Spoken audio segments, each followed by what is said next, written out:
Monsieur Cléophas Ngongo. On montre les images de la construction du pavillon présidentiel à l'aéroport international de Kolwezi.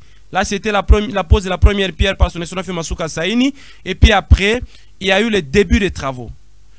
Les pavillons présidentiels qui est construit au Lualaba, c'est pour aider le président de la République. Son excellence Félix Antoine Tshisekedi Tshilombo, quand il va arriver au Lualaba, quand il va accueillir ses homologues, parce que je vous ai dit dans les jours passés que le Lualaba, c'est une province qui peut accueillir aussi les grandes conférences sur les mines, par exemple.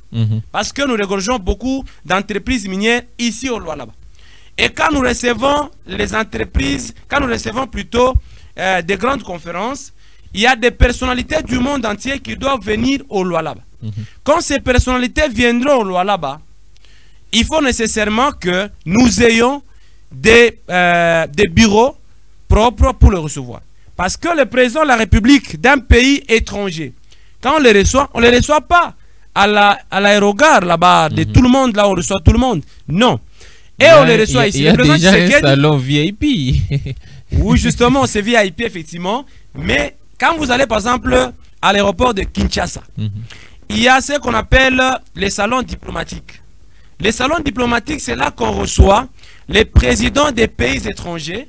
C'est là qu'on reçoit les premiers ministres des pays étrangers. C'est là qu'on reçoit les envoyés plénipotentiaires des pays étrangers. Les gens qui ont le plein pouvoir pour signer des accords, pour signer des traités. C'est là qu'on le reçoit. C'est là que soit le président de la République les reçoit, soit le premier ministre les reçoit, soit le ministre des Affaires étrangères les reçoit, soit un envoyé du président va le recevoir.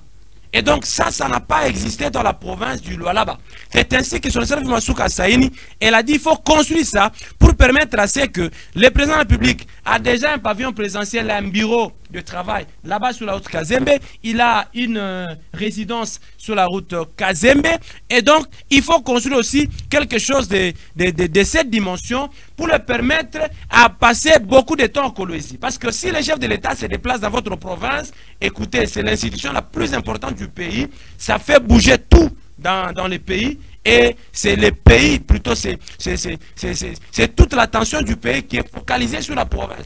C'est ainsi qu'il faut mettre toutes les conditions favorables pour permettre au président de la République de passer beaucoup de temps ici à Kolwezi. Et donc, tout se passe normalement. Déjà, vous avez vu les premières images que nous avons montrées dans les jours passés. Quand vous voyez aujourd'hui les images que nous vous montrons du pavillon présidentiel, M. Cléophas Ngongo, vous comprenez facilement qu'il y a une grande avancée et ça ne sera pas en étage, ça sera en taille basse. Bientôt là, on va finir avec l'élévation des murs. Derrière, on va essayer on va construire avec les briques. Mais devant, vous voyez, on nous a montré les images tout au début, ça sera en vitre. Donc on va mettre les vitres comme ça, devant, partout, ça sera des vitres du bas en haut, de haut en bas. Donc ça sera très beau. Ça sera les premiers pavillons présidentiels les plus beaux de la République démocratique du Congo, qui va dépasser même celui de Kinshasa.